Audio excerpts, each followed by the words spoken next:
Today is called Broadway Day. And we invited Suffolk Public School students, grades 6 through 12, to come and do workshops from 9 a.m. to 4 p.m. So it's 4 sets of workshops. We have 4 instructors who have come who are artists who have been on Broadway and graced stages all across America.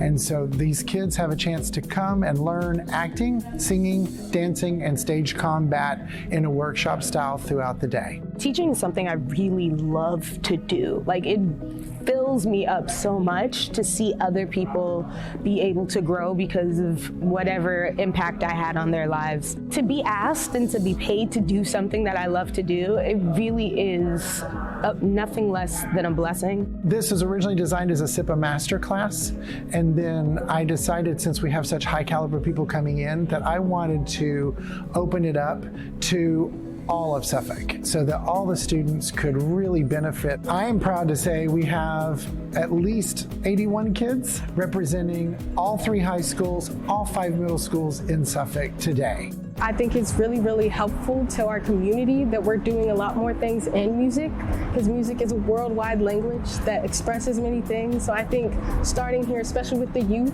me and my peers learning these things in music and in theater can express ourselves to other people and just make the world better. And I think that's super important. There is interest in Suffolk, all across Suffolk. And I can say, because I have been in all of the classes today and all of the workshops, and I've now met all of these kids, that the talent is here in Suffolk.